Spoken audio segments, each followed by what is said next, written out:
Alright friends, how we doing?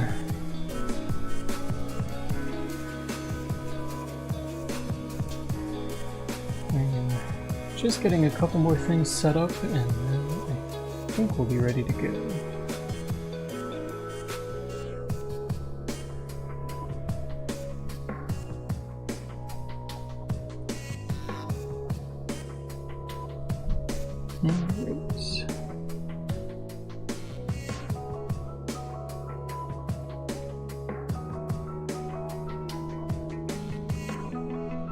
So, for those joining early, I'm going to be working on a new typeface today to the stream.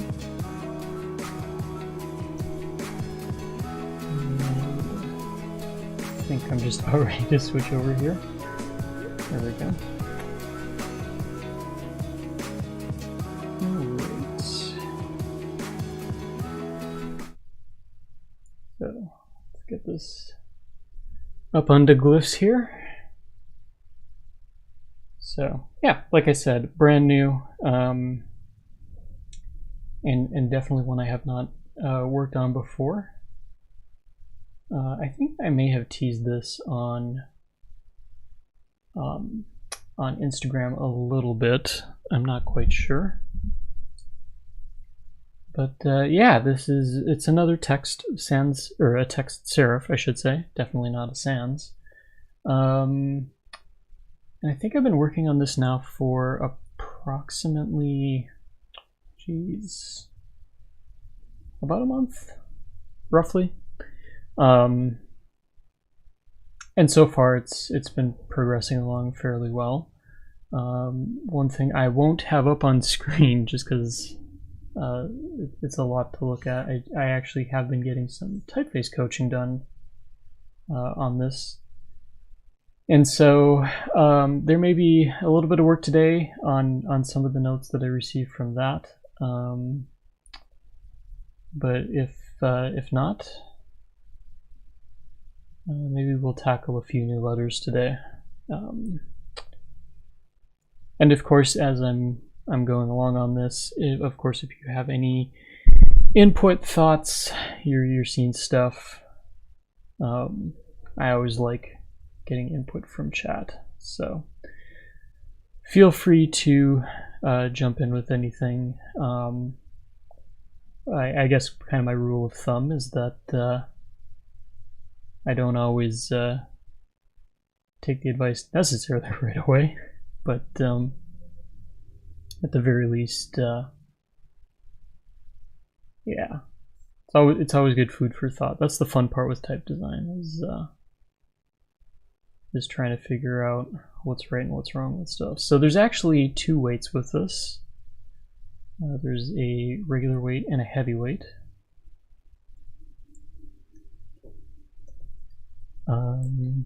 Yeah, and pretty much the idea behind this is that, also I will warn any new listeners to the stream that I do live on a busy street, so you may hear stuff go by.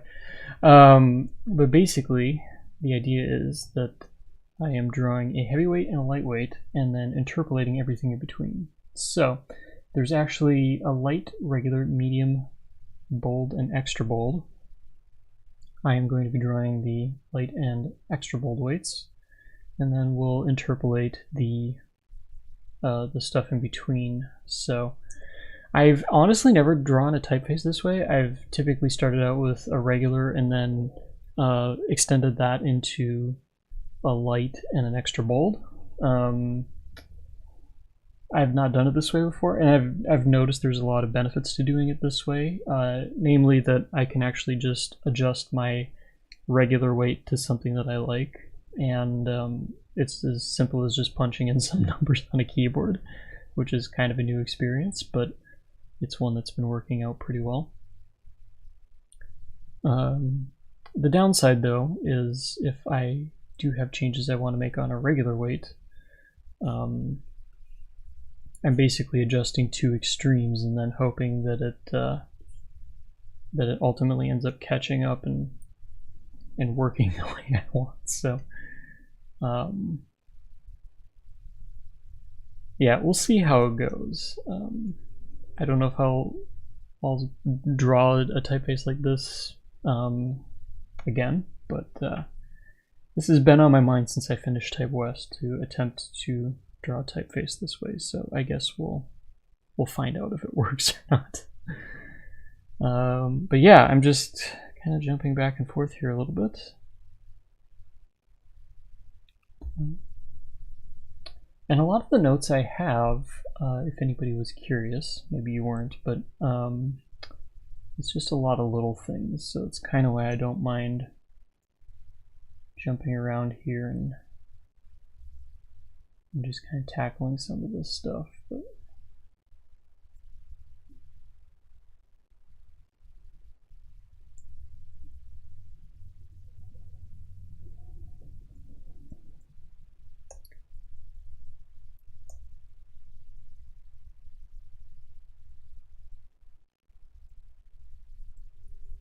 and some of these may end up not being perfect as far as curves and all that go. As I kind of work with this, you'll notice that I'm popping up a few tools on my screen. Probably the primary one I'll be working with today is Super Tool, which is a free plug. I'm pretty sure it's free plugin in Glyphs. Maybe somebody will correct me if I'm wrong, but yeah, that is today's choice. So primarily just using that to get different curves and everything figured out. It's kind of helped me with second guessing curves a little bit, which has been rather nice because I tend to do that quite a bit. Let's see what else we got here. So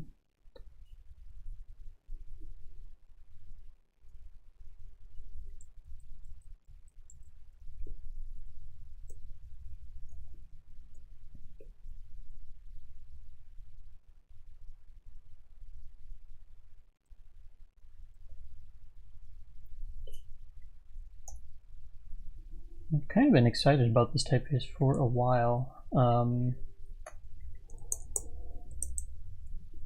This is kind of born out of working on other projects and having this kind of marinate in my brain for a while.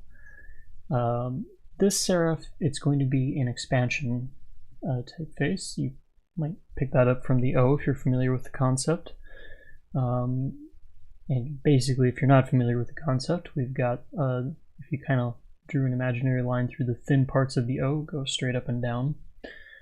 Typically, I've been doing a lot of translation typefaces where that invisible line would be more at a backwards angle a little bit.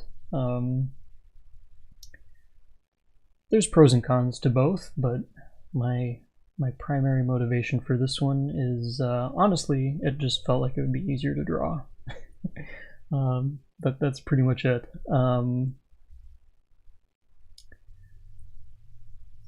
Yeah.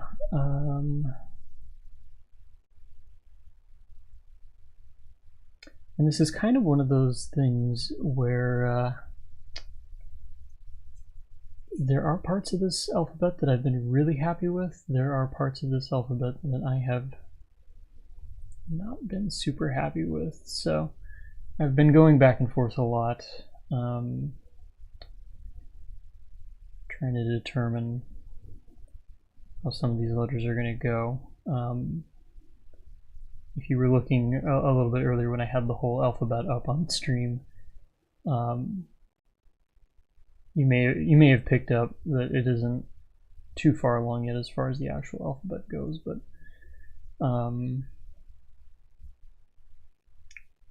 yeah, just trying to figure out how this is going to look.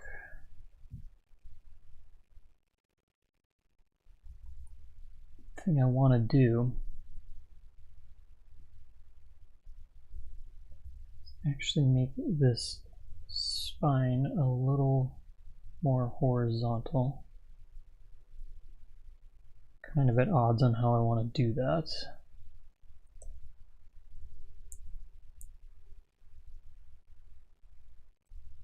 think it would look a little bit better if it was more horizontal.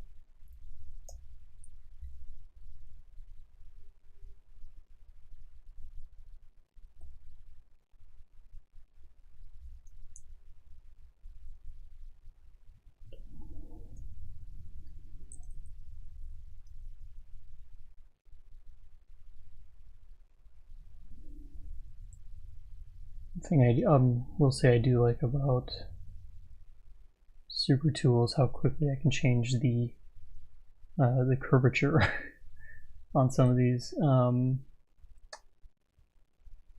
I guess what is it? The volume of the curvature comes in handy so often.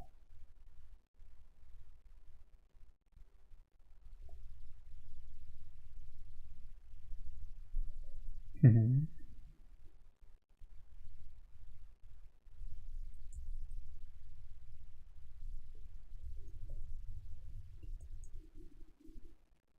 Yeah, there we go.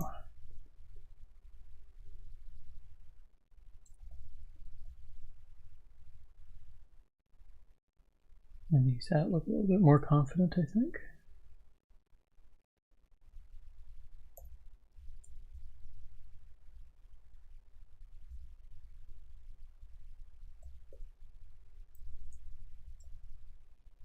Just get some of these curves a little better. I think it might have just been that bottom. That helps that as well. Just so we kind of get a common feel going on there. A little bit of bumping around, but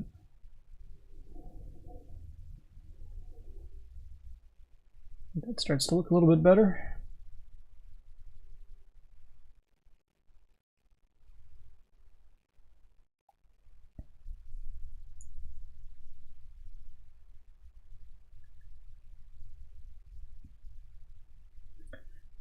So yeah, I think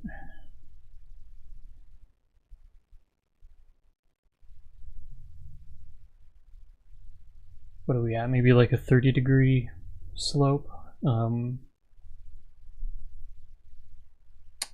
Before it was kind of closer to 45. I think that looks quite a bit better.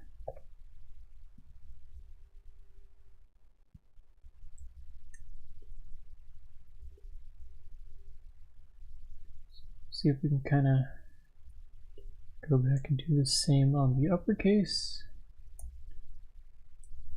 Also just making sure that my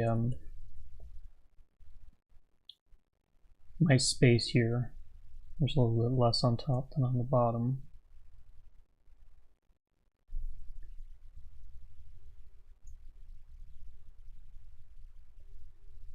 Basically what I'm trying to do here is, this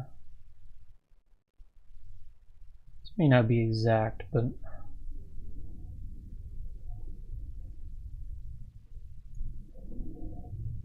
something that looks like it would be representative of this curve.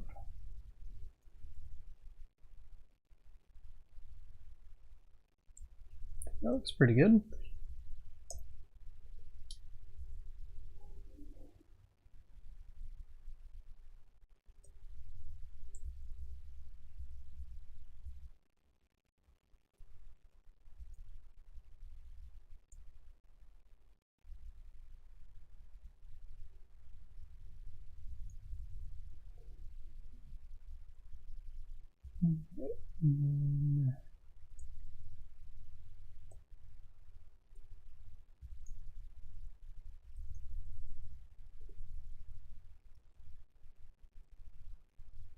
Yeah, the magic is just figuring out how this goes on.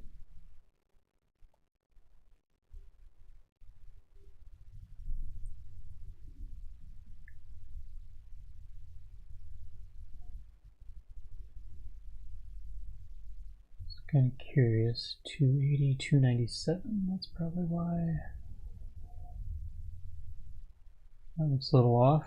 Maybe get those a little bit closer. So that's 280, 230, and 219.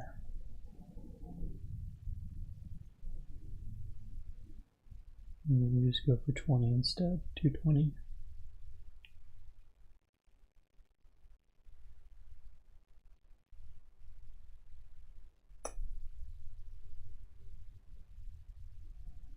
So one thing I got with this Boulder S that can't seem to figure out here what I want to do.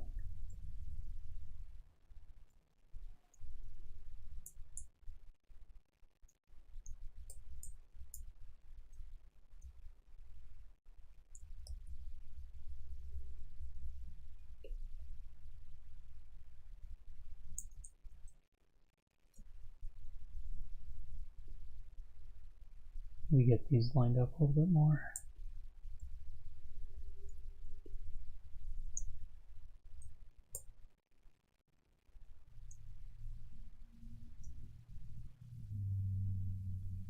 Yeah, basically just trying to figure out this curve doesn't look as smooth as it could. Maybe what we'll do,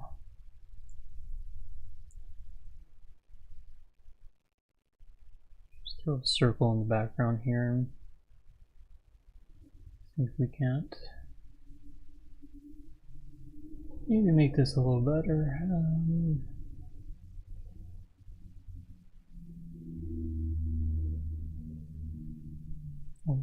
Go like this. Something kind of close to the top there.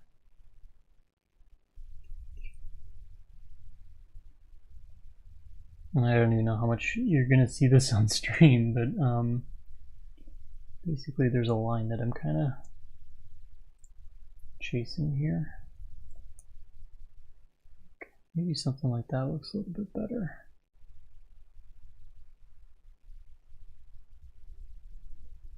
I can kind of take this and just move it around, and pretty much all I'm doing is just using this to kind of double check where I'm at on things. So yeah, we'll get those points lined up. Bottom is going to be a little bit bigger, which is fine. Jump back over here. I'm actually going to grab both of these points and maybe just nudge them up some. It does kind of miss it in a few places, but you can kind of get that kind of nice and round a little bit more. So the outside does look a little bit neater. Jump back to the light. The only other thing I'm wondering, maybe the spine benefits from a little bit more weight. It also kind of helps with the curve here. And so basically I'm just adjusting up here, but I'm looking at my preview at the bottom where it's a little bit smaller, maybe a little bit more in context. One other trick that I'm gonna pull here is just grab this nice little gauge here. It's a little bit thicker than the H, but I think that's okay. Throw an O next to it. Actually, I can even make this a little bit smaller as well. Pretty much all I'm after is just making that S feel like it's a similar weight. That works out a little better.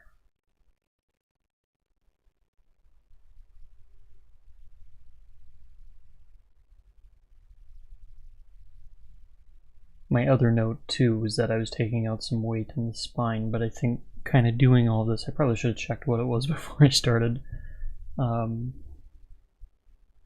Which I really need to take advantage of the layer palette, so I have kind of a history to go back on. That's something I totally know I should do, but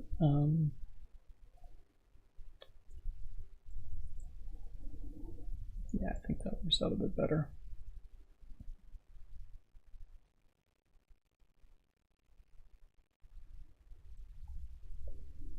All right. So, going on my off-screen notes here, I think that's pretty much everything I had for the capitals, at least as far as the shape went. We do have the S to tackle in lowercase as well. There's definitely going to be a few kind of odds and ends here, but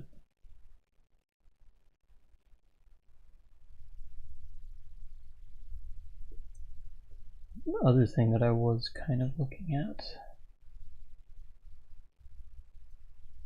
it's worth it to maybe drop that down a little bit more, make it a little bit more visible. Could be a terrible idea for all I know, but should jump back over to the main alphabet here. I don't think I was minding it so much at the heavier weight, but that lighter weight just seemed to be, I don't know, not feeling as bold as it could have been. Going back, one other small adjustment I think I had was on the E. Maybe not. I think that looks better now.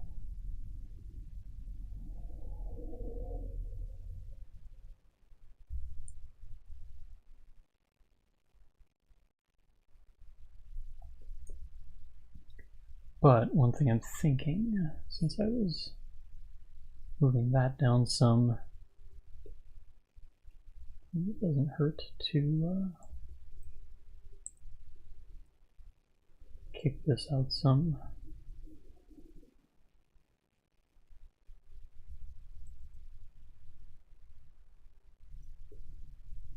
Again, we're just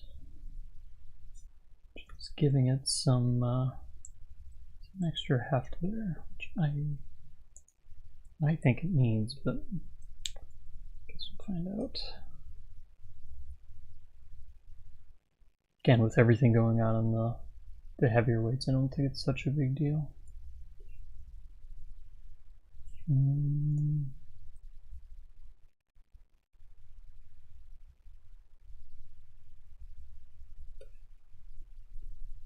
Still go a little bit more down.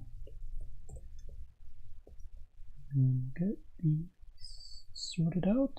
Should just check my instances and making all these changes. Just want to make sure we're still interpolating correctly.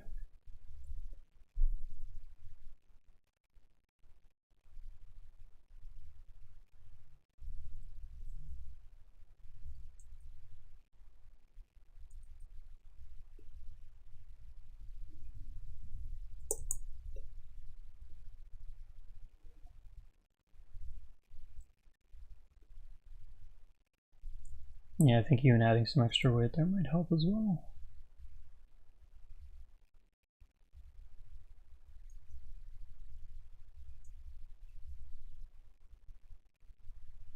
I think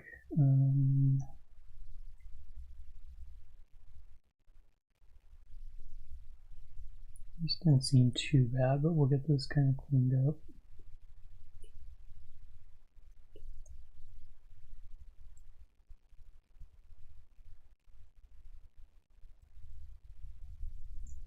I think that's okay.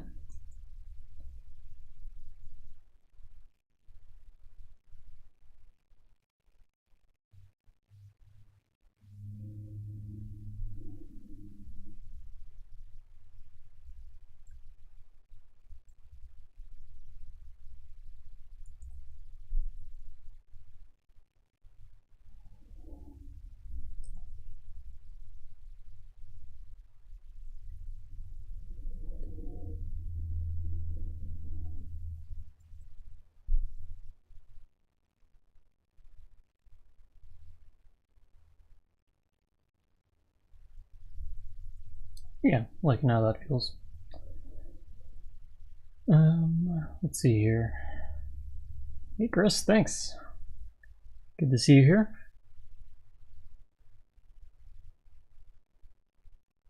How's your project going this morning?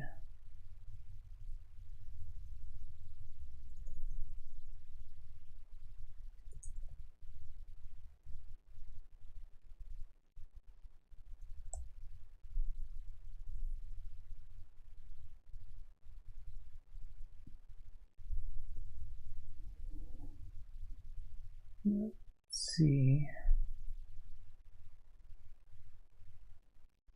Oh yeah, it was looking really good in the Instagram post you made, so I'm very excited to see how it turns out. Are you just doing 2 weights in interpolating, or are you doing a bunch of different weights? I think I just saw maybe the one preview that you had posted.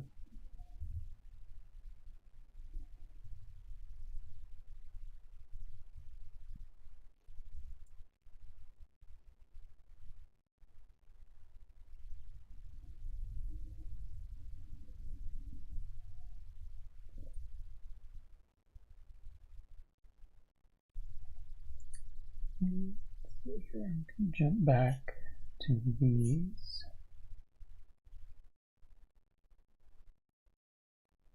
Oh yeah, so you're doing kind of the same as me then.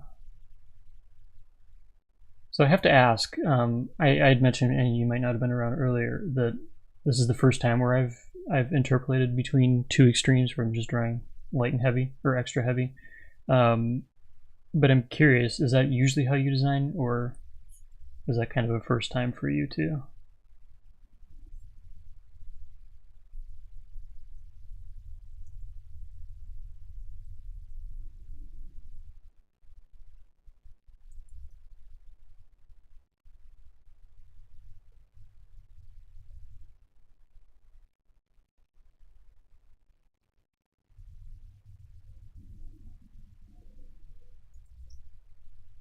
Also, I'm kind of at odds with my notes right now too, because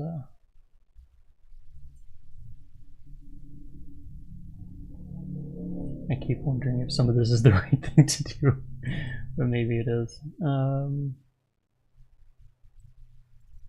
That's more like it.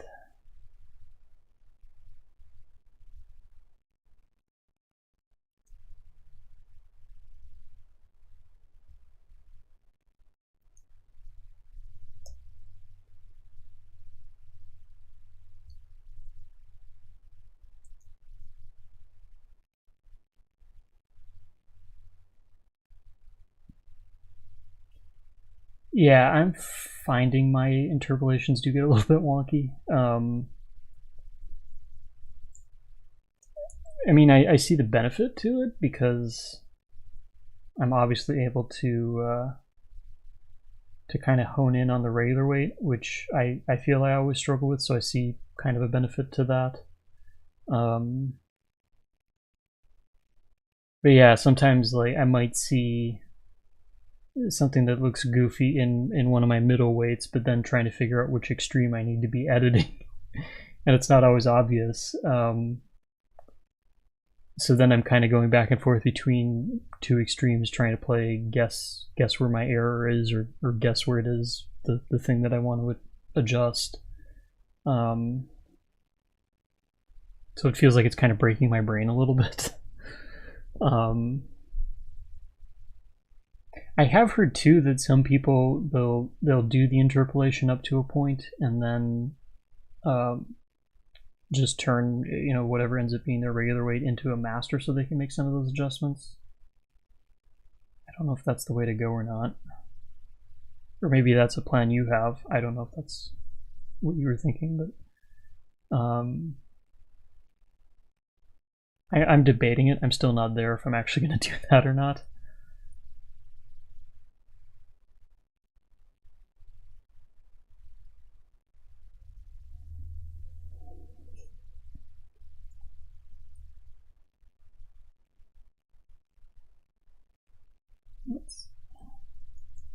So just kind of jumping around. I feel like I'm procrastinating a little bit on some of the bigger changes that I have to make, but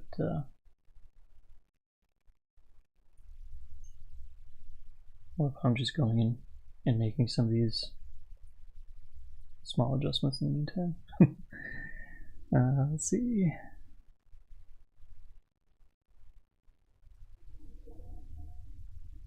That's a good point on the extremes.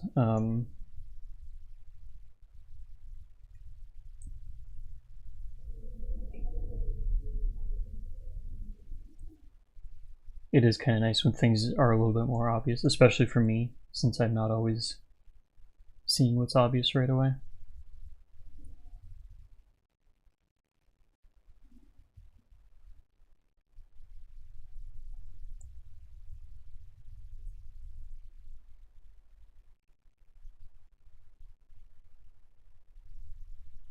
Yeah, so this is just a text face, and this is it's kind of my post Type West project, if you will.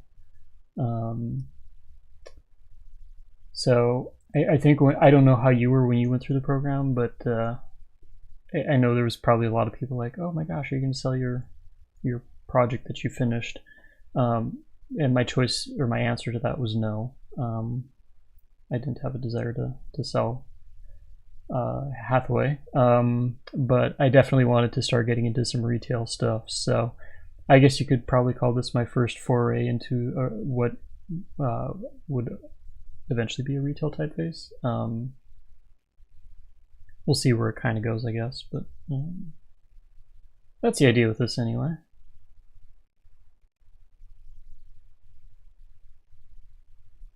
I'm just kind of taking it one step at a time, as to not think about that. Thanks. Yeah. Yeah. Overall, I'm pretty happy with these initial characters so far. There's a few things that I'm still not 100% happy with, but I will say it's nice being able to kind of slow down a little bit and not have to crank out a giant character set every week. That has definitely been very relaxing at this point.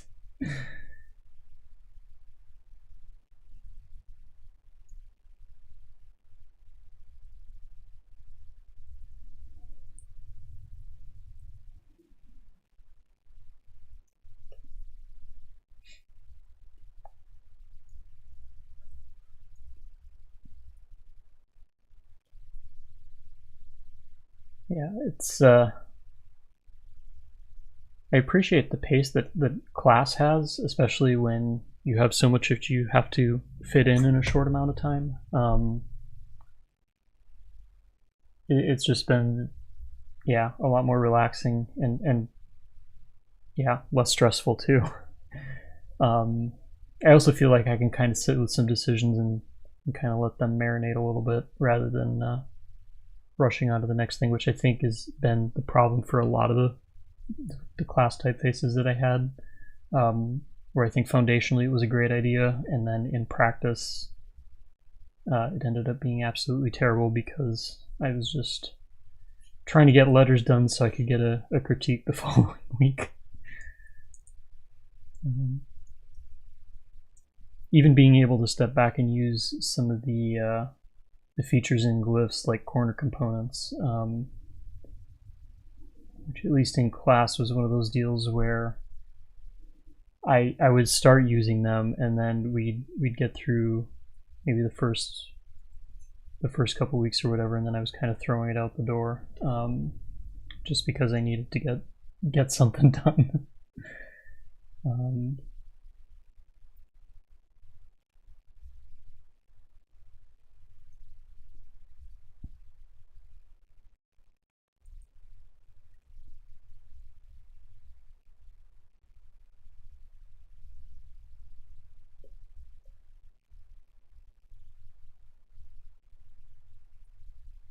Yeah, I do kind of wonder, with other classes or other programs, I have to imagine it's probably like a common feeling that students have. I don't know if it was unique to ours or not necessarily, but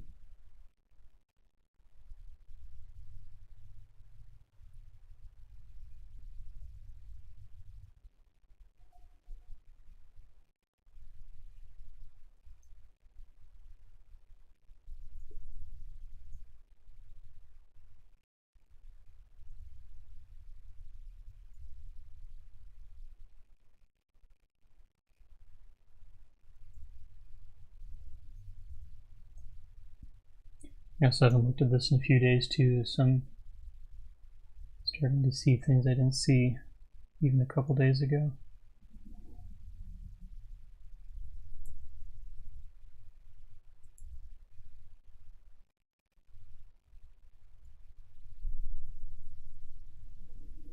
which is another interesting thing. I'm bouncing back and forth between a proof sheet here. I'm doing some typeface coaching, and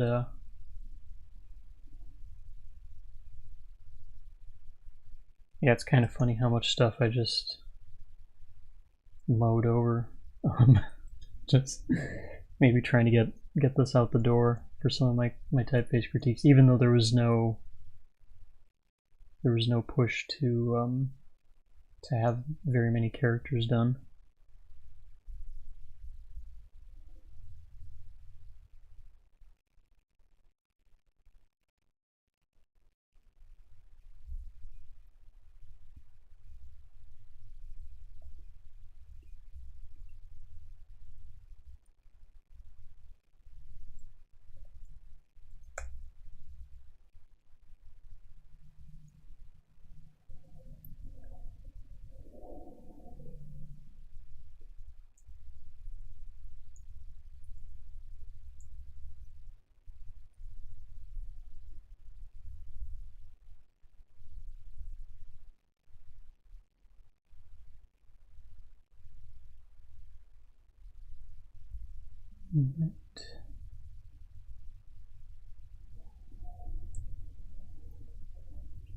I think we're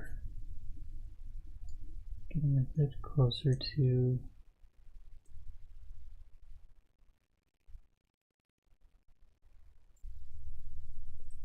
the trouble letters that I have been avoiding.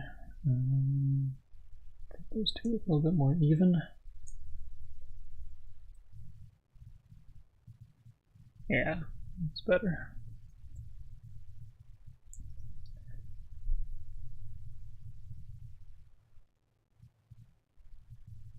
So it looks like my notes are just the S and the G that are left.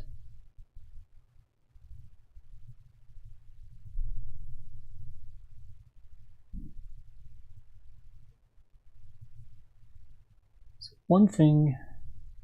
Hey, Lions Type, how's it going? Good to see you here.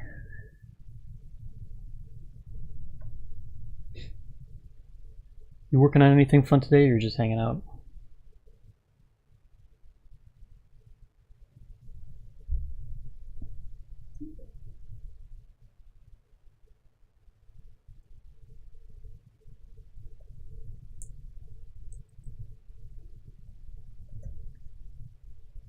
Something I will get. Oh, nice! You got the email. That's fantastic. And logo fonts, awesome. I know what I'm checking out after the stream. How many did you release? I'm only saying how many because you said fonts, so that sounds like you did a lot of work.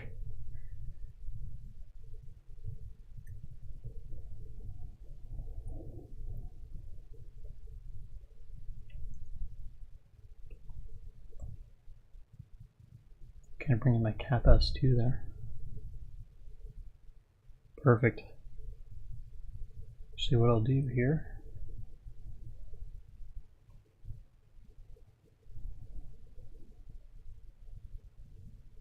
Jump over, making note of that link. Also, I just realized, and apologies if you're watching, I am actually multi-streaming this to YouTube today, so shout out to everybody in my YouTube chat.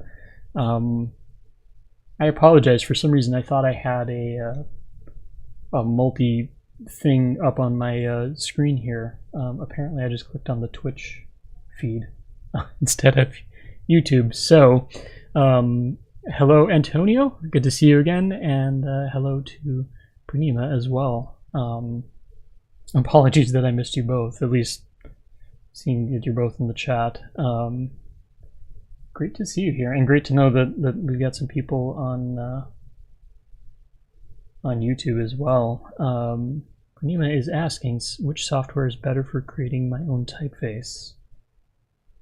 That's a can of worms a little bit, but I think I can kind of throw out an attempt to answer that question. And both chats can probably agree or disagree with this. So you're watching me use glyphs right now, and at least it feels like, and I say this because it's the circles that I'm running in, that most people use glyphs. I just got done with TypeWest at Letterform Archive, and that's the program I'm just learning in. But I do know there's others that use a program called RoboFont. It's not quite as beginner friendly, but it's also very more powerful. And there's a lot of good things about that. I've used that in the past, and maybe at some point we'll use it again in the future.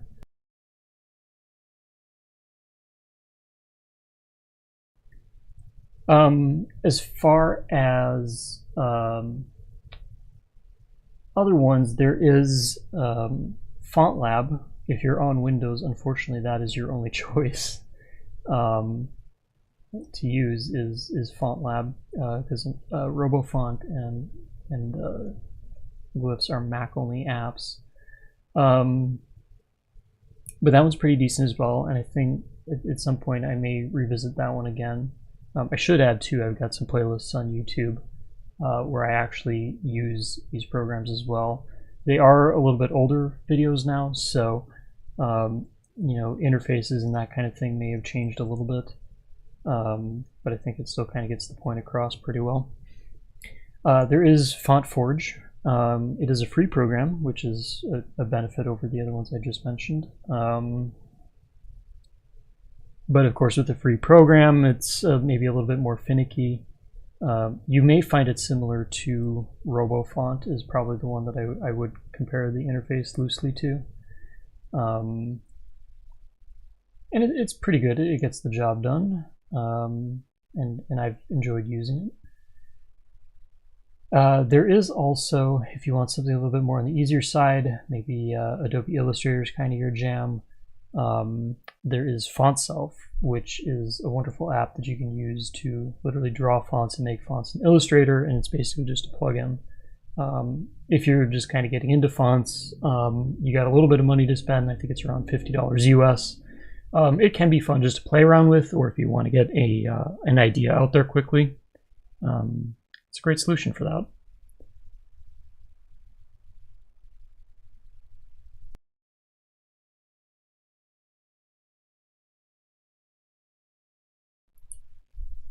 So yeah, Chris in the chat here is a RoboFont guy. It's hard to justify that to glyphs users, yeah.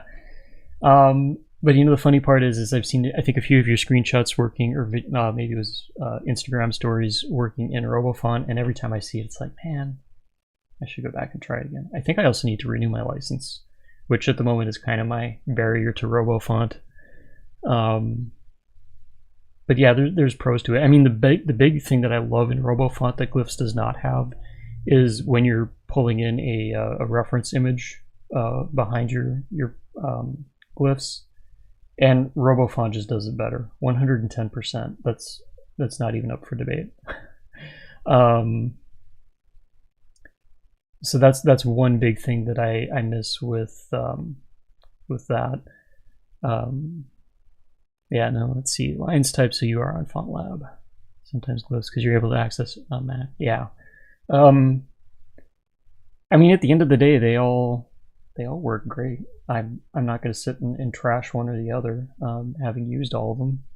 I think too, it just probably comes down to what interface works best for you in your workflow. It's probably the best answer. So that was kind of rambly, but yeah, hopefully that answers your question.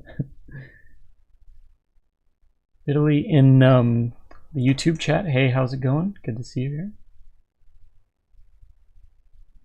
The indicator showing when I hover around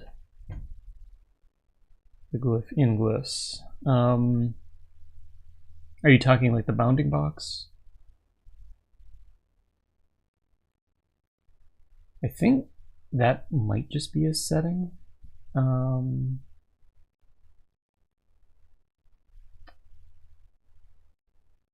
Oh, under view, there's show bounding box. Yeah, view, show bounding box. You can do, what is this? Shift, Option, Command. Yeah, Shift, Option, Command B.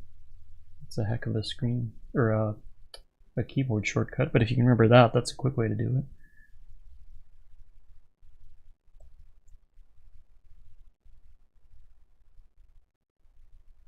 Yeah, I kind of like it because I get the handles on there as well, which have been super helpful.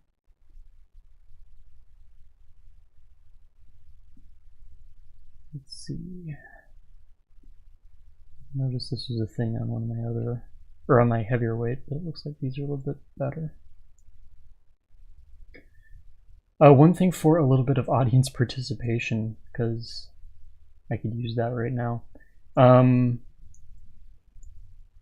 The ball terminals have been bothering me on this font. So let's see. I'm just going to pull them up on here.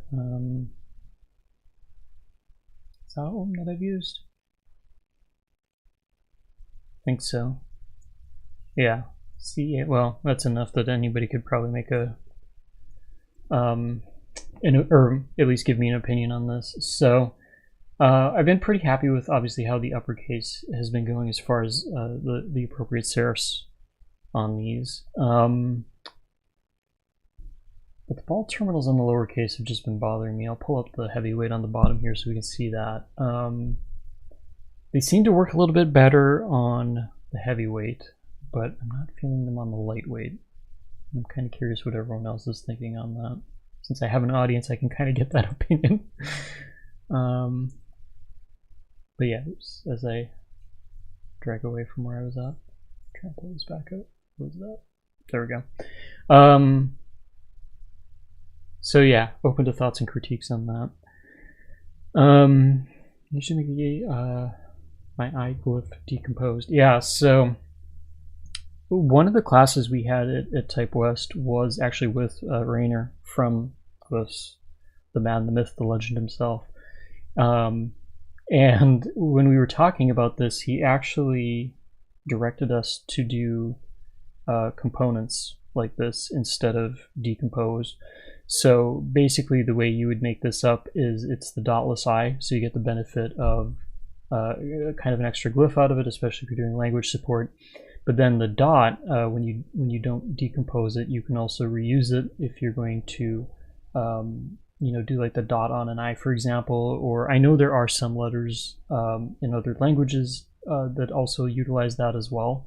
So you kind of get that reusable component aspect of it. And so that was his reason for doing it. And then also the benefit, if I scroll over to like my cap I here, one of my notes in my critique was to kind of squish it a little bit. And it was kind of nice being able to do that. Right now I'm just using it in one spot, but if I had it in multiple places, if it was on a J or a bunch of other things, it was kind of one of those work smarter, not harder things where one spot kind of does it all. But yeah, prior to that, I used to draw that manually all the time. And it made absolute sense when Rainer had mentioned it. So that's kind of the long story short there.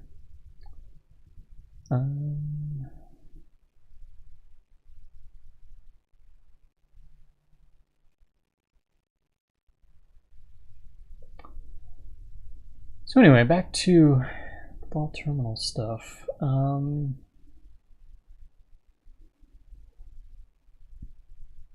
And I should add too, kind of the inspiration, if you will, for the ball terminals was actually the dot of the I, where it's kind of more of that diamond shape.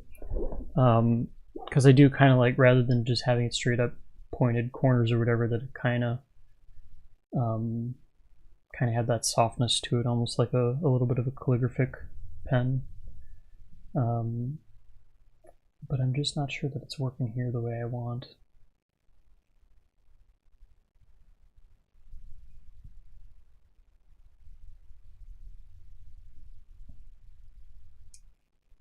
Oh, no worries, Chris. It was, I'm just getting everybody's opinion on them, because I'm not sure that I like the ball terminals as I have them right now.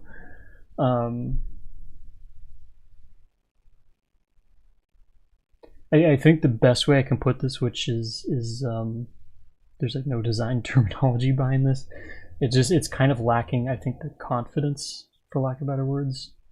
that I was hoping to get out of it. Fortunately, I don't have a sample up right now I could easily reference. Yeah, it's just, or maybe I just need to give up on the concept of having the kind of that teardrop shape. Maybe for the sake of trying something.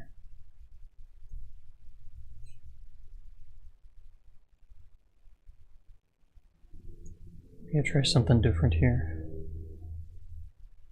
Just because I can, right? Nothing ventured, nothing gained. At least that's kind of my thought here.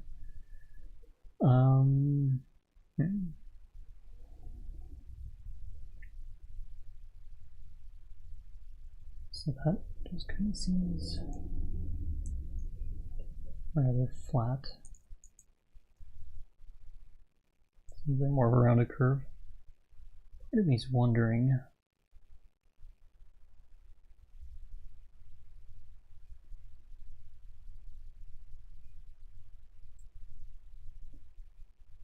What I'm about to do here is probably nothing nothing new anyway. Maybe that's a better way to phrase it.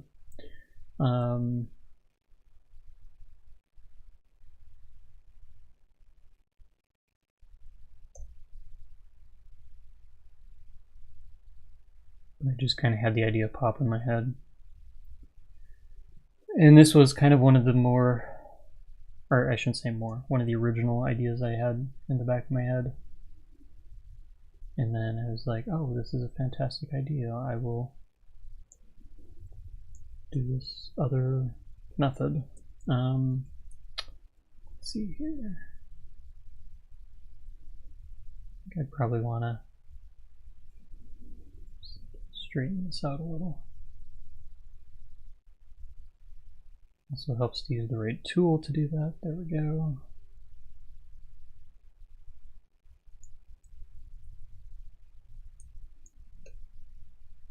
Just kind of use these to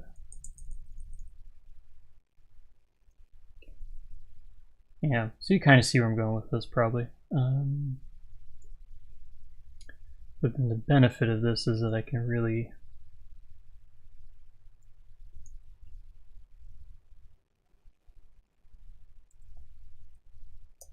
kind of dive into it there a little bit.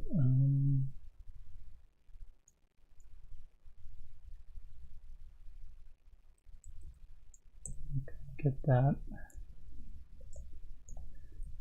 So that's one option. I'll bring back the other as well, so you kind of see where that's going. So I don't know if something like that looks a little bit nicer, or if it kind of gets away from the spirit of everything else I've been drawing. My only argument for this is that it kind of mimics maybe what I've got going on, like in the uppercase, like C and S.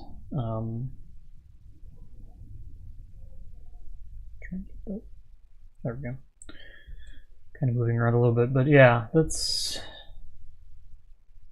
kind of the only other thing I initially had in my head. I don't know if that's kind of more of a modern take or not, but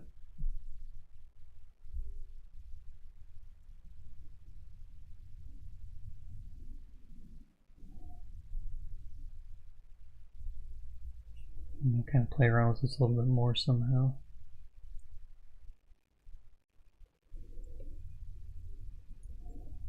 Or even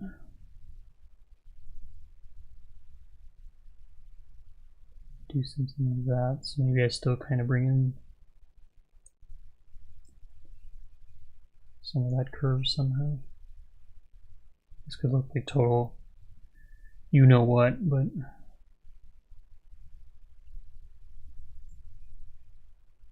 yeah, that starts to not work. Maybe not. That might not have been a great idea. Maybe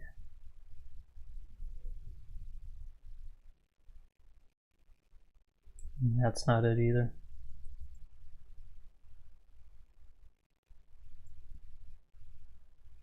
Ball terminals are so freaking hard. The arrows showing are something called, I think actually it's a glyphs plugin. It might actually be a RoboFont one as well, but I think it's just called, yeah, red arrow. I'm pulling this up on another screen here, and all it's doing is pointing out outline errors, which I particularly like. If I just nudge one of these points, so this is like, you know, wonky, I think, by 1 unit. So it just brings out a bunch of lines for me here to see that that I need to address that and kind of pull things back in line. And if you haven't used it before, or if it is available for something else, it's one I highly recommend.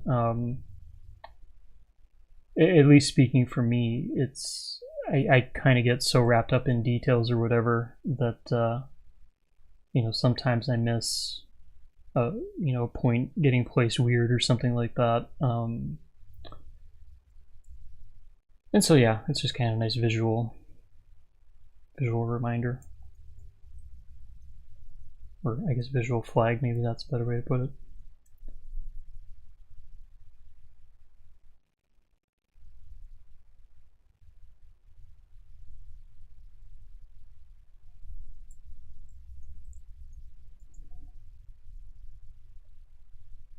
Off screen here, I'm also pulling up some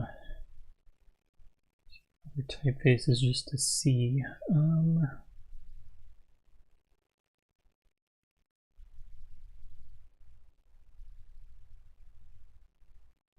Yeah, so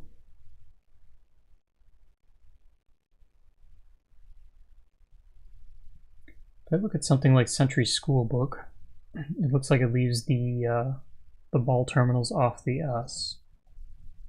Clarendon does the same. Times New Roman too, because why not? I think it does as well. So I think that might be an argument. Yeah, kind of the 3-strike rule here. That might be an argument to get rid of it on the S, which I think I'm okay with. The A and the C do have ball terminals.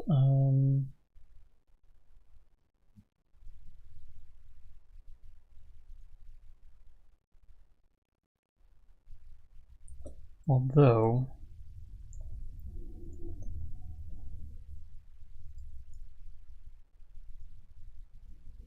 I'm trying to remember, was it Archer from Heffler? It was. See if I can even find it here. And I'll add, I genuinely don't want to copy any of these, but sometimes people who are much smarter than me have come up with solutions to these problems, but rather than me trying to figure it out.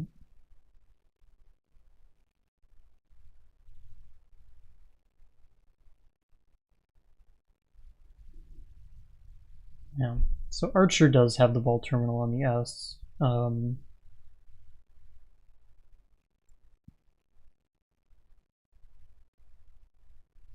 Does make it look a little bit more decorative, which is not a bad thing.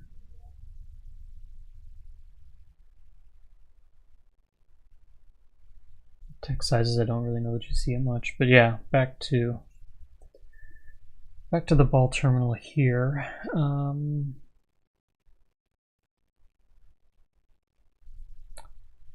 think I may just explore some of these a little bit. So, and I'm actually using the layers this time to save all of these ideas. So we got rid of that.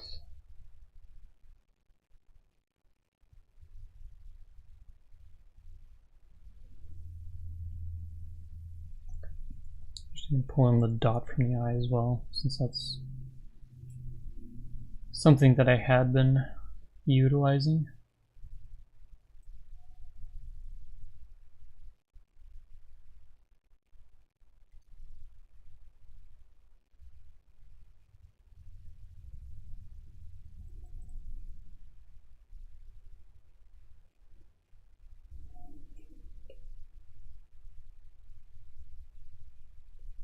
Let's see how much of a mess I make of this here.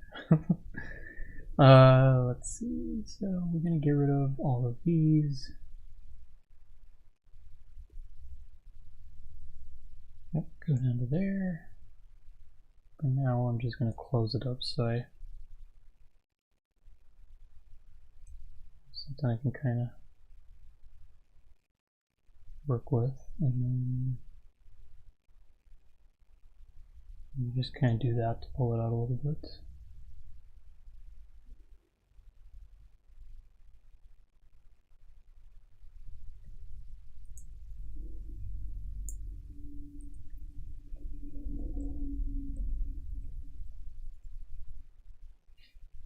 Does look a little bit chunkier though.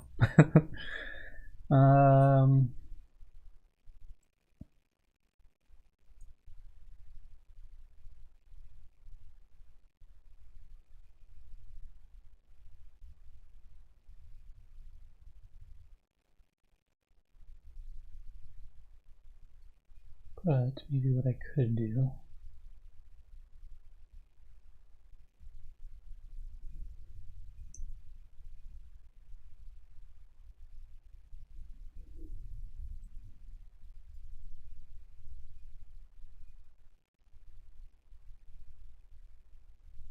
and I will acknowledge too, I just could be going down a rabbit hole here that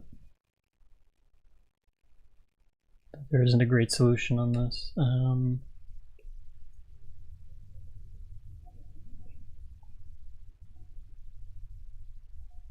Just jumping back to some older ones here.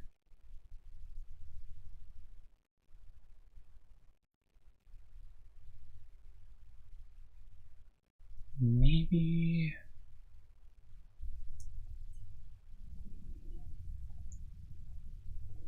I wonder if I can, yeah, I get 2 points there. Get this really, oh my gosh. That's a thing. There we go. I guess the idea was maybe it would have been easier to do it this way.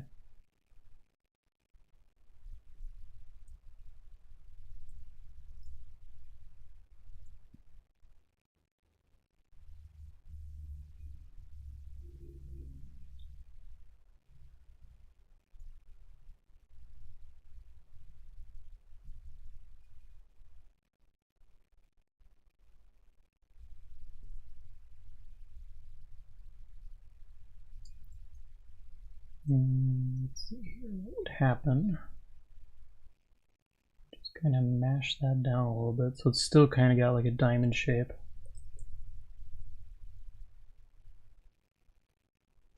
I don't know, what are we thinking? Does this look terrible? I'm worried this might look terrible. Or maybe it just kind of comes down a little bit more. Make it a little smaller. Yeah, actually, maybe I'm stumbling backwards into something.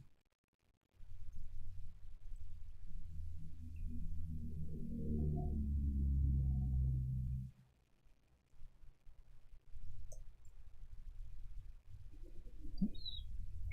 Curvature. Just gonna bring all this back. Let's see here. It needs to move way out.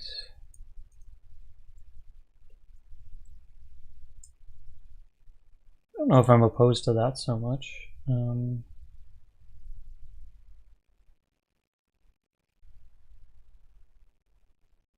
left curve a little rounder. Oh, so it's just the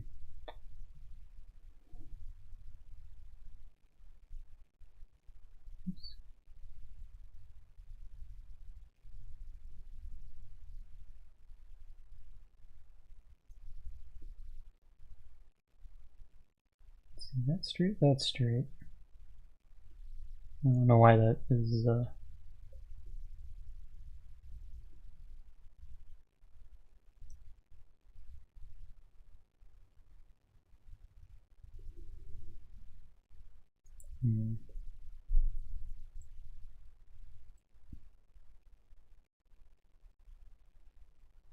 Or are we thinking maybe go more this way?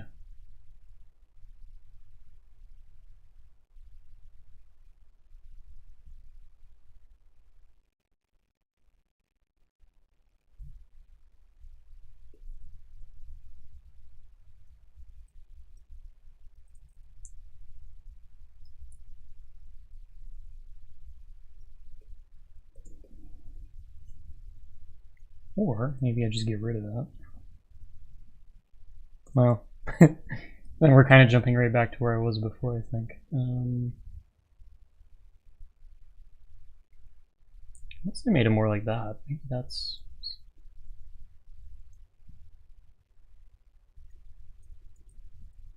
Maybe it's just kind of more of a flared kind of thing to it. It's kind of brush strokey, but I don't think I'm opposed to that so much. Maybe that's a better... I mean, it still kind of has a little bit of the DNA of the dot. That suggestion might have won the live stream today. And I don't know if that's kind of what you were thinking or not, but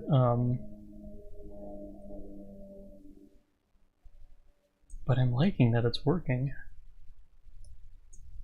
Especially with kind of where some of these other options were.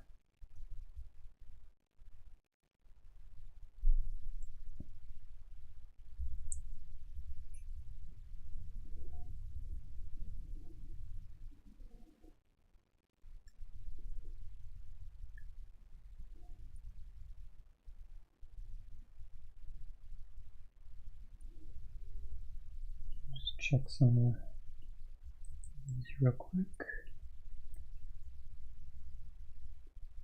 Yeah, I just kind of wonder if that's a little better. Because at least the dot on the eye suggests it's sort of a flat edge brush or pen, whatever tool it is that the person would be writing this with.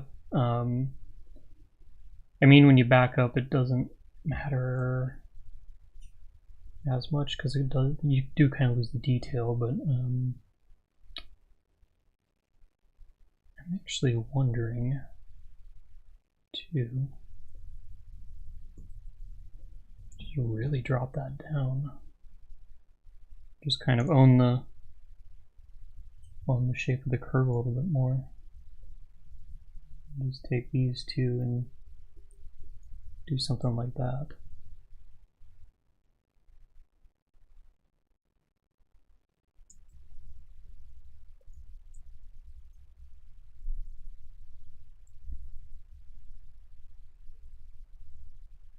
Apologies, I'm kind of jumping back and forth here a bit, but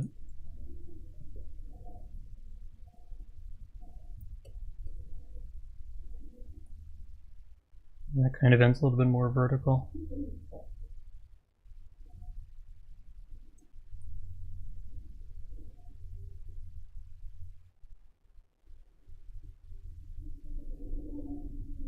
At this point, I'm kind of wondering.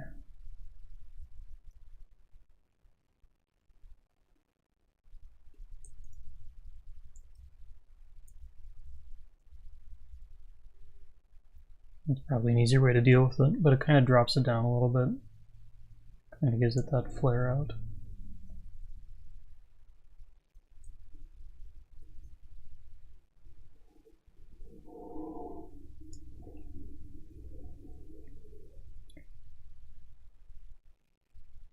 That is pretty good.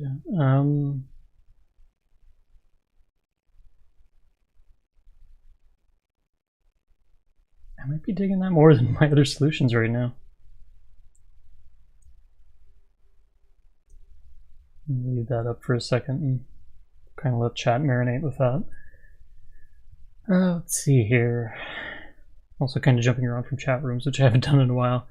Hey Larry, good to see you on YouTube. Why not Font Lab? Considered so much better than Glyphs. Yeah, we were kind of talking about it a little bit earlier, answering a question. I mean, the honest answer right now is that I've been working in Glyphs for like the past year or so, and so I guess that's just kind of familiarity at this point. I've also invested a bit of money in a few plugins and whatnot as well, so kind of want to get my money's worth out of them. But that said, I do have Font Lab. I've also got a few others. RoboFont's probably the other big one. And yeah, I think they're all great. It's just kind of where this project started, so it's kind of where it's been living lately.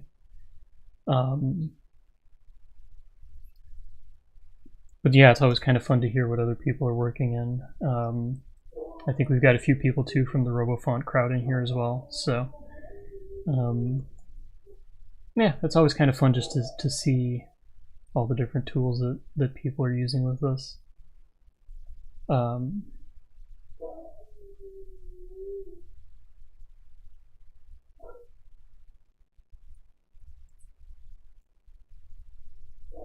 Let's see here. I'm kind of committing to this idea with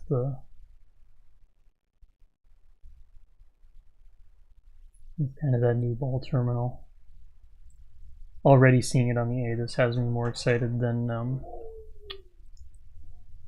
how that old one looked. This does drop down a little bit more, but the benefits of how I drew this is that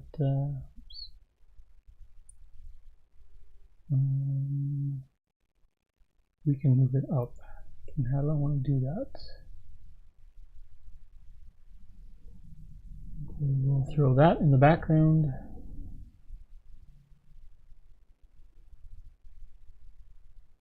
Let's see, where would I want that? Maybe out there. Take these points and just move them back. Do.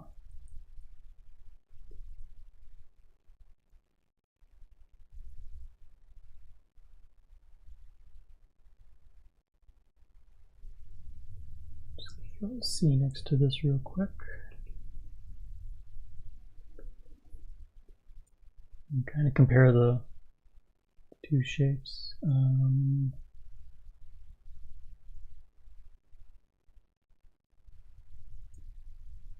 Just kind of wondering if this doesn't kind of flare out a little bit more, maybe. And then it comes down some.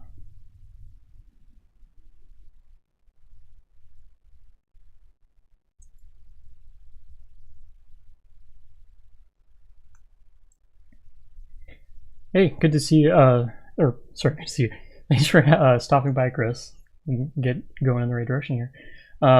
Yeah, can't wait to see how your new project turns out as well. So I'll be keeping an eye out on Instagram. I presume that's where you're probably posting most of that, or if not all of your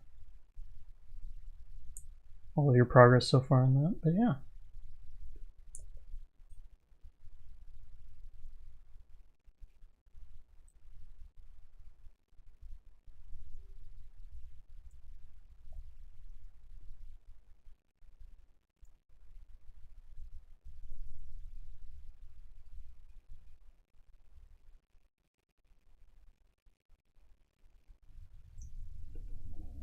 I actually can make this a little bit smaller as well. Did kind of seem a little bit dominant there. So, yeah,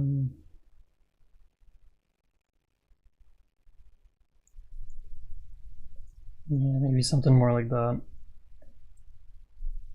I'm also keeping in mind this is probably, well, I shouldn't say probably, this is messing up my interpolation, but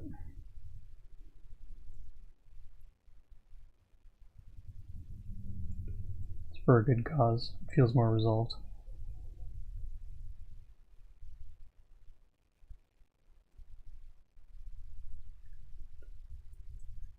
I may go back and forth on this a dozen times as well before I finally settle with where this ends up.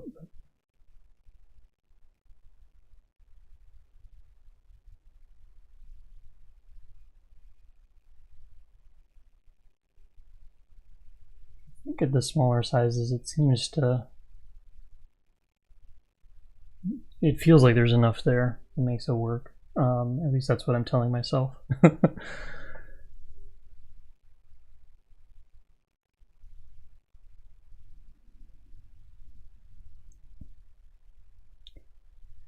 Yeah, I see FontLab as a middle ground between RoboFont glyphs, but I guess RoboFont is superior due to scripting capabilities and time saved. Yeah, yeah, I get where you're coming from with that. I don't know if I've used FontLab enough that I would order it in some way. I've probably used FontLab. I think it ended up being for like about the first year year or so of me being a type designer. And I did mention a little bit earlier that at some point I might go back to like FontLab or RoboFont for a future stream.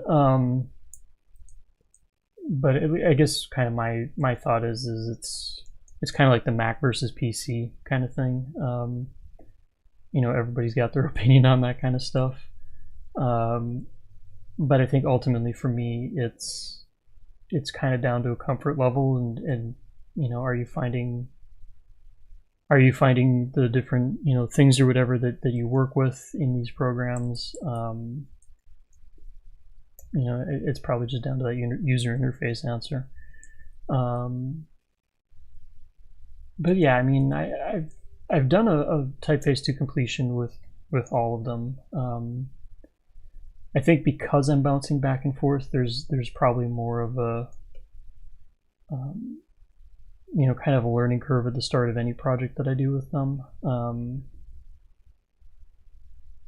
But yeah, I mean, once I got going, I mean, they're all, I think at this point they all feed off of each other pretty well. It's not like years past where, especially like I remember when Glyphs came out, it was probably around the time that I really started getting into type design, and I was more, I don't know, I guess kind of open to playing around with the different things. Glyphs was new, so I think they were trying to figure out, you know, what makes Glyphs unique versus all these other programs. I think, what was it, Fontographer was out around that time too. So there might have been just a little bit more variation between the different ones, but I think now, as people see something that works in Glyphs that they want to bring over into their program, I kind of wonder if there's a little bit more of that going on.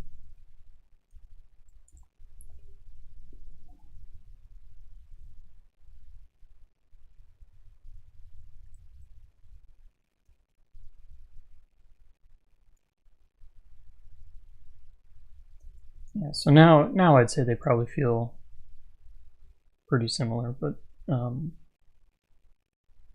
yeah, I know people kind of stick with the one that they like, and that's cool. I think that's part of what makes it fun. It's always fun to have a little bit of a debate about who likes which program.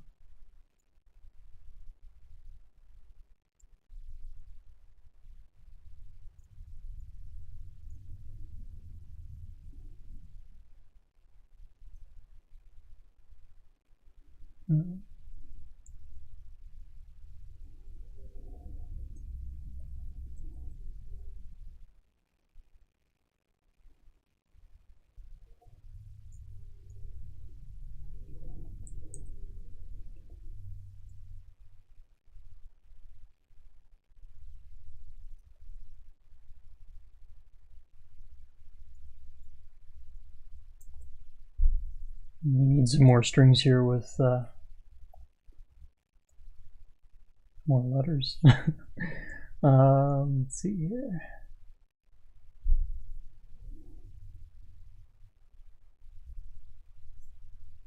I feel like I did all that work and then kind of lost the essence of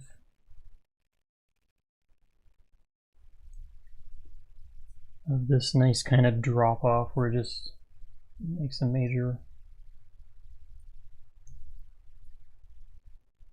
There we go.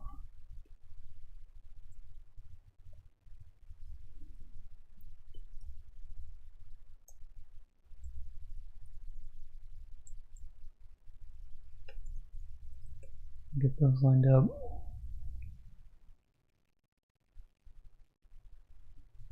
Yeah, so I like that it shares the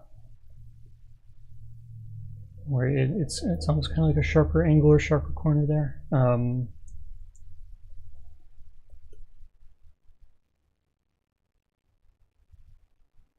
Loosely seems like it kind of mimics the O a little bit, but yeah. Programming a way to generate other weights from one weight and produce a variable font as a result. You know, I kind of wonder at this point, as you mentioned that, how much AI would factor into that now these days. I kind of lurk on type drawers. I don't know how many other people on either of the streams here visit or participate on there. Frankly, I just feel intimidated by most of the people on there, but I did see somebody was trying to do AI type, maybe kind of using it more as a way to generate different type ideas, which I thought was kind of cool.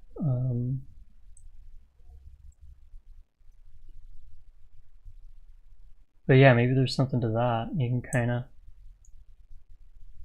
amp up that idea, take it to the next step, which is kind of cool.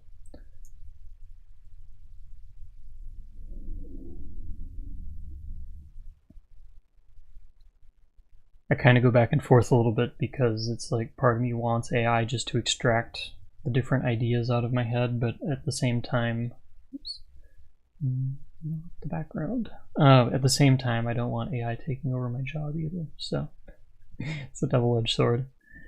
But it will be fun to see if there's things like that in the future that end up becoming more of a thing.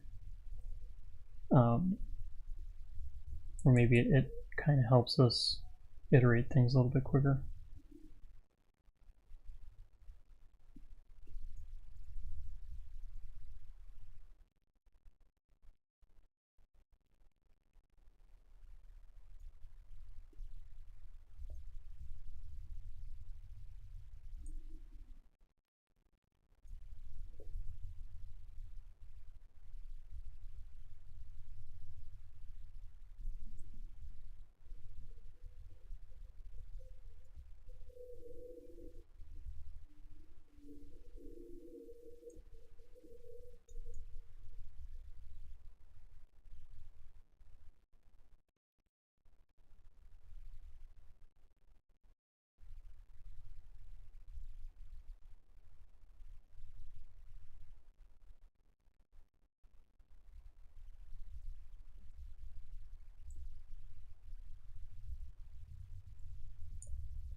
Going back and forth if this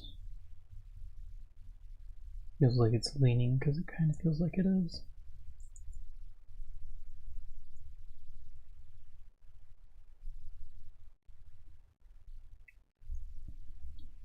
One thing I should do is get Wordomat working again on here.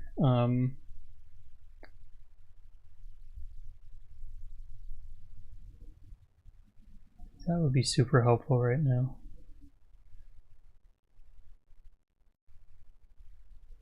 Oscari. Interesting. I do kind of wonder by default, I haven't tried this from one weight, but in glyphs, I'm curious if it even would extrapolate different weights if you just had one weight.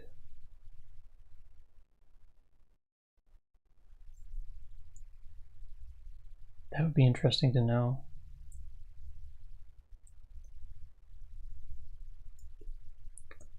Just copying and pasting some text. So there's going to be a bunch of missing letters here, but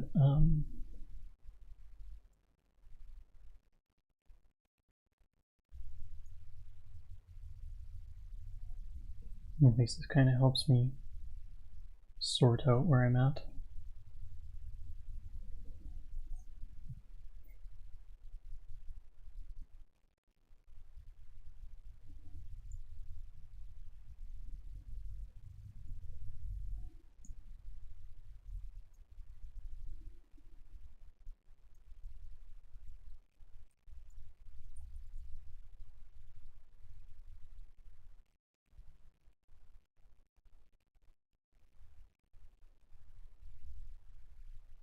Yeah, I will say for this one, so originally when I was drawing the heavyweight, which I know I haven't had on screen up very much, I actually did extrapolate this heavier weight, but this was a situation where I had kind of like a boulder weight that was a bit lighter than this. I've been I extrapolated to get to this point, and then there's been a lot of editing that's gone into this as well. At least what I tend to notice, and I'm going off too, but when I extrapolate, it seems like you can kind of get by, I guess, kind of a few points or a few notches in weight in one direction or the other. But it's like the further you gravitate from that, the more that then glyphs just starts to have a fit and probably gets confused at what you're doing.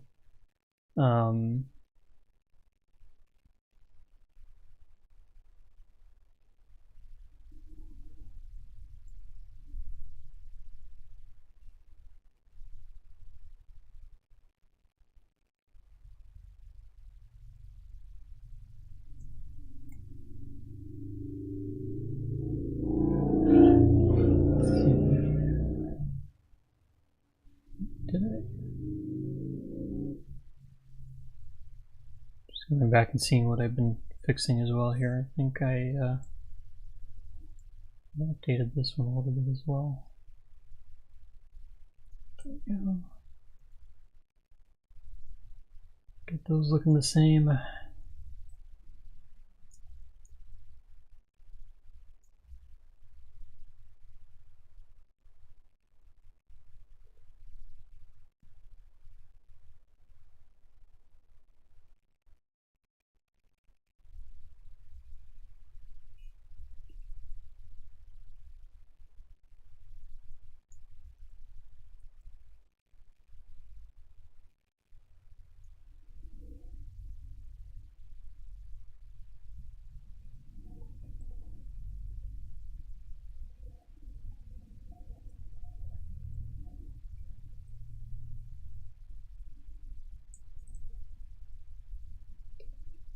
I'm going to kind of back off the weight on those a little bit. I don't think they need to be so much.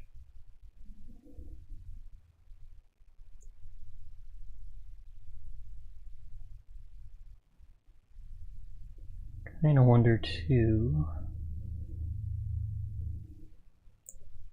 Oops, not a T. I want back to my S once I get my right characters here.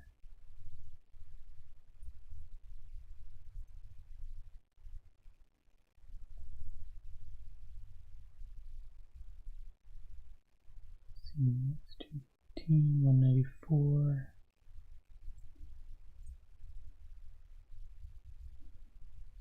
There we go.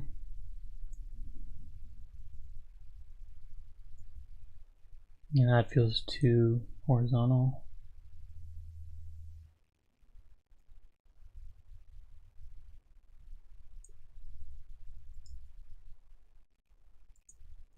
Seems a little bit better.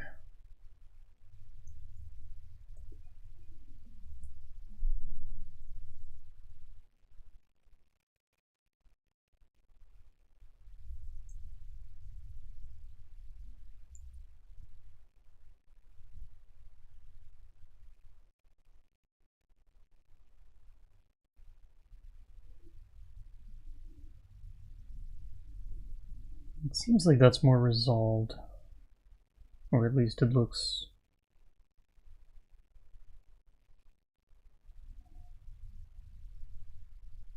Like if I look at Samsa there,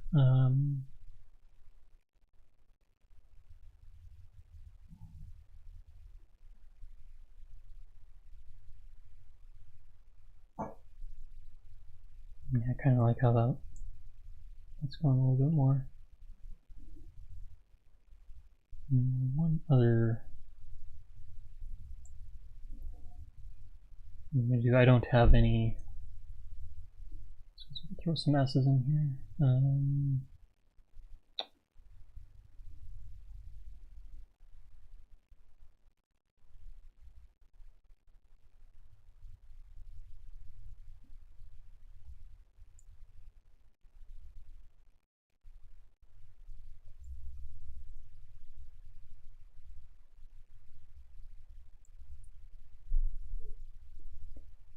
then I don't have all of the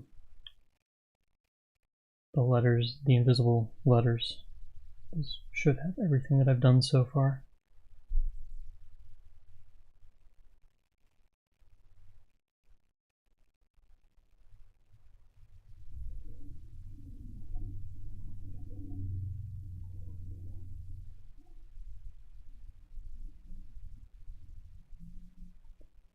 Yeah, imagine you draw once and that's it, no need to rework 2 times. Yeah, that, which is funny you point that out right now, because while I'm doing all of this in the back of my mind, I'm sitting here thinking that I get to do this all again when I have to go do the heavier weight. So yeah, funny that you point that out.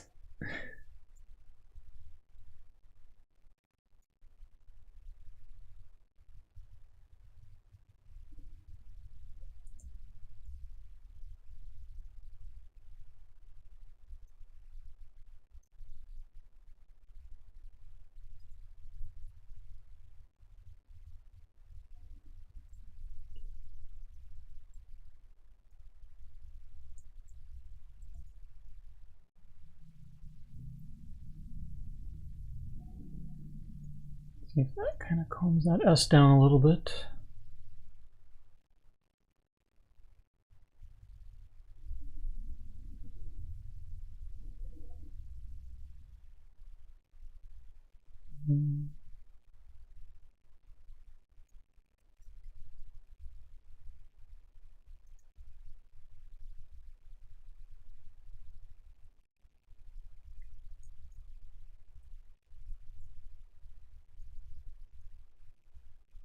Trying out one more idea here. It is kind of closing that up a little bit, but I also think it looks a little more serify, especially when I back up.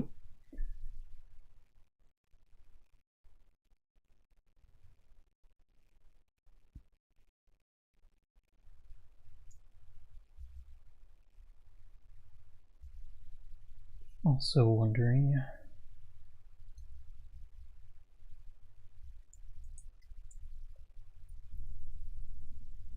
and then redrawing all this, if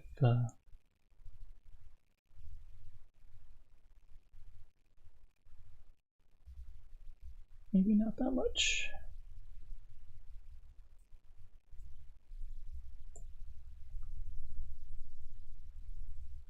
The thing about text typefaces is it's always interesting to me how much 10 points can really just shift a character one way or the other.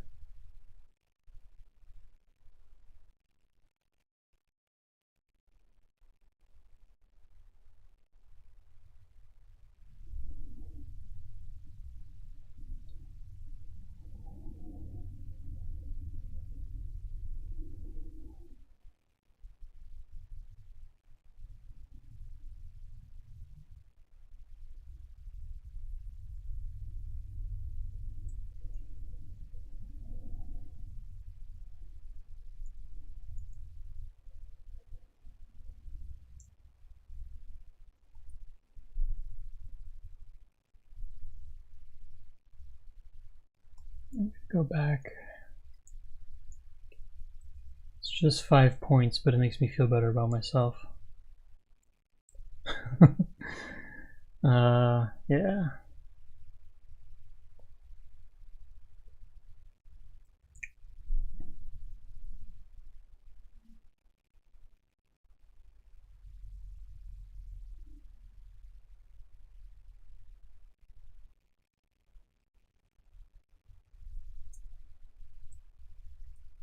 Throw capital S in there just to see how that goes. I think there's pretty even color throughout that. And like I said, I may just have to come back and explore this a little bit further, but yeah, at the very least, it feels like it's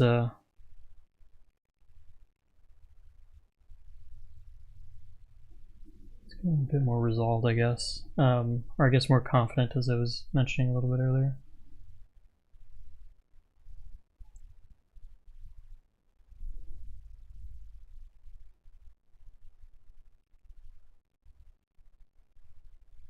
I think I'm going to just go back to my character set here. Just trying to think about how this becomes bold now. It's not the light we want. Extra bold. We'll save old version.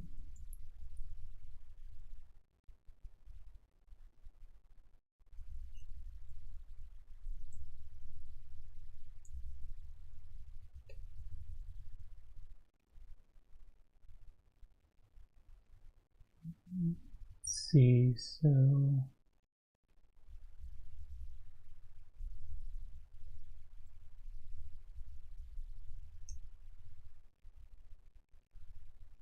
if we go something like that.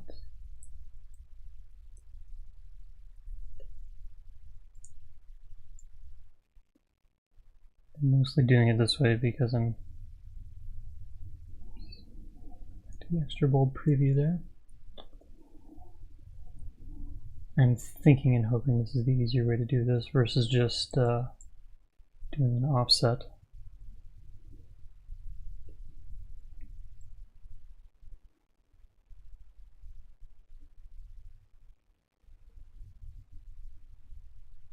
Just kind of take these and curve them around that way. Just going to throw my light there for reference.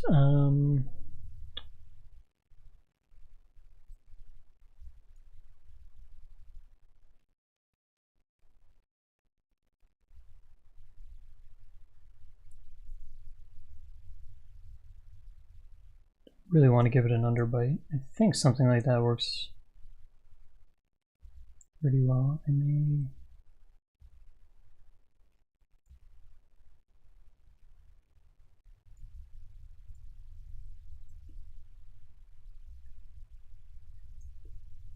yeah, there we go.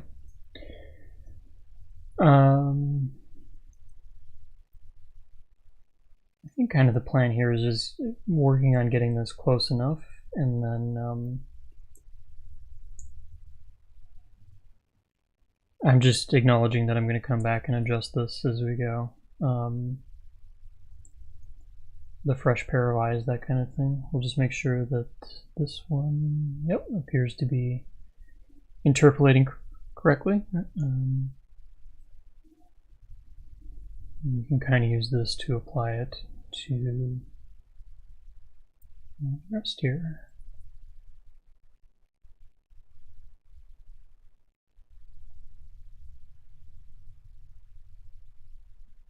It does feel in a few of these spots that there could be some really fun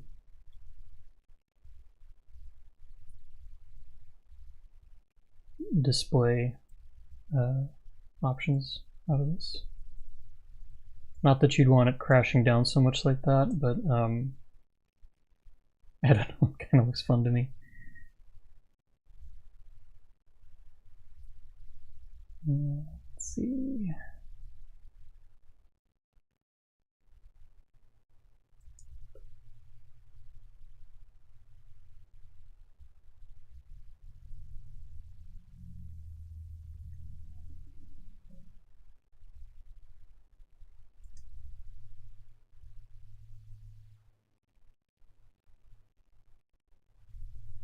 This is going to close in a bit, but I think we're okay with that.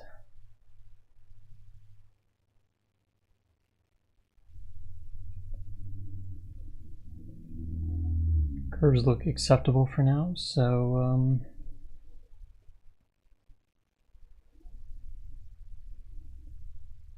quick shot here. How does this does not interpolate? Why don't we interpolate? Now we interpolate.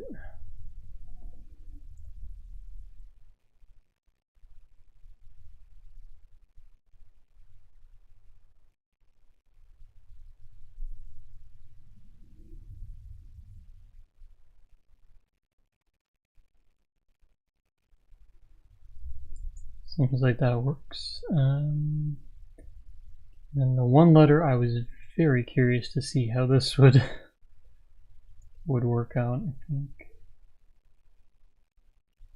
I'll grab this. This is a little bit shorter.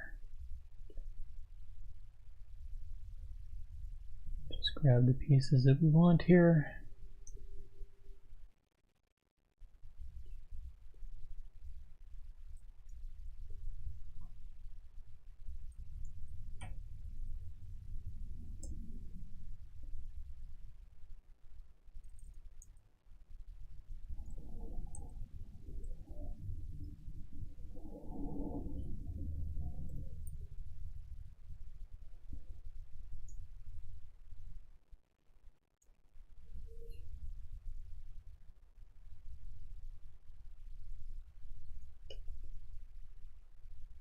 Here we go.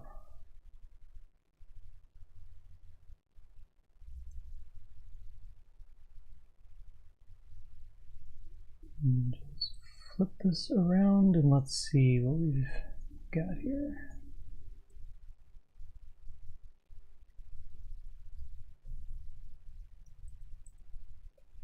Interpolates on the first go too. That's amazing.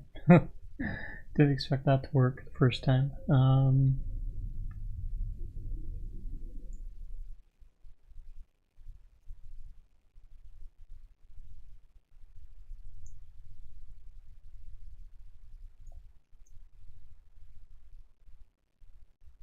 think what we're going to do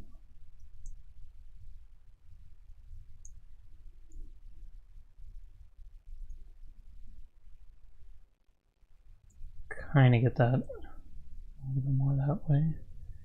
But if I go back to our light paragraph then and switch it to the black paragraph, yeah, it does kind of crash in, but like things like analog coaching, I'm liking how those look.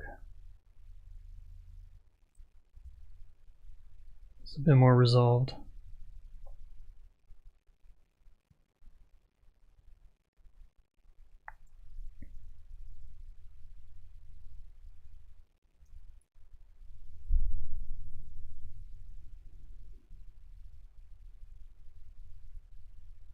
So I will add I'm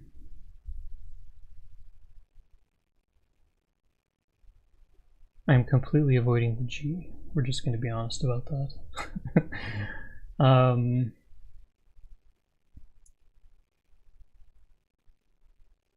Yeah, I've got some notes on it.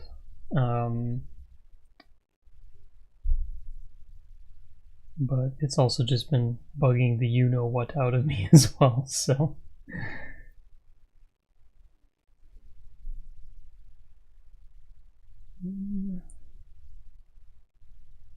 So I just realized...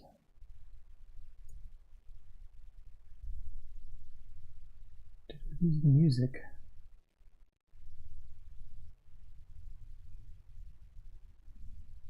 Oh no.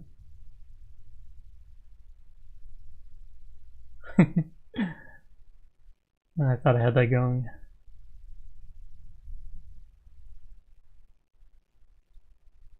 I don't know if anybody uses Streamlabs at all. It's what I'm using to deal with this here, and they had an update recently. It's like sometimes it works, sometimes it doesn't.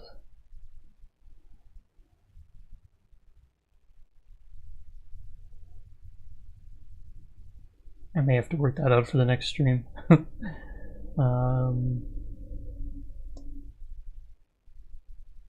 Maybe it just wants a different playlist.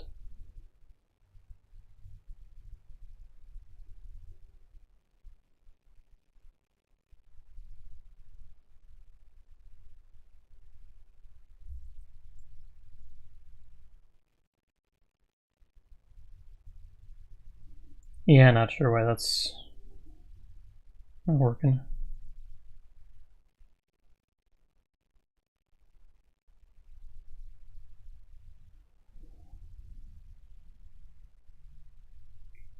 Hmm.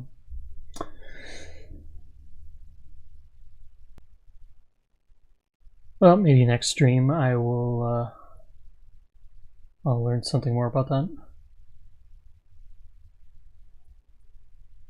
Maybe there's something that I'm doing wrong. Who knows? Yeah.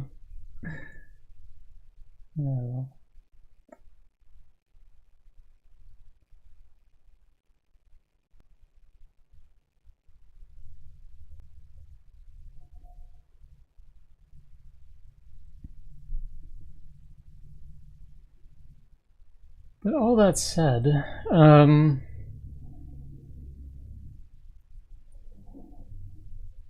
pretty happy with what I was able to get kind of accomplished here. Obviously, as you might be able to tell, there's still a bit of work to go on this, but so far I'm pretty happy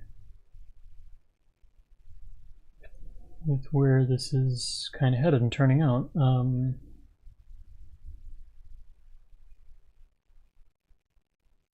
not even sure which preview this is down here.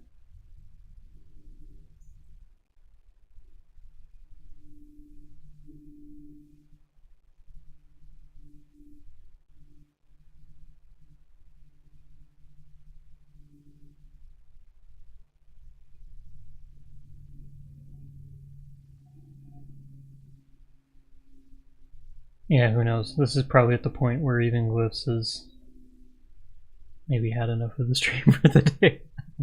Who knows? Anyway, I guess you get a nice preview of the lightweight.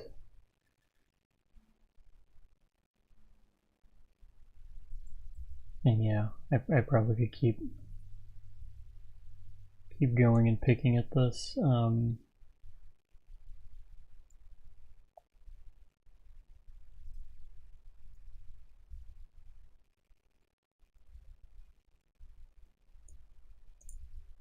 I don't know, there's something about that S that's just...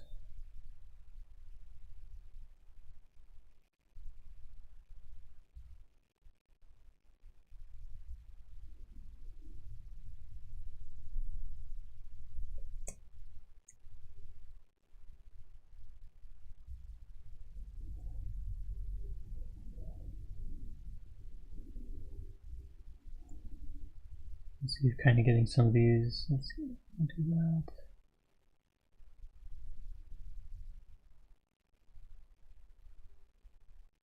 It doesn't move at all. Okay.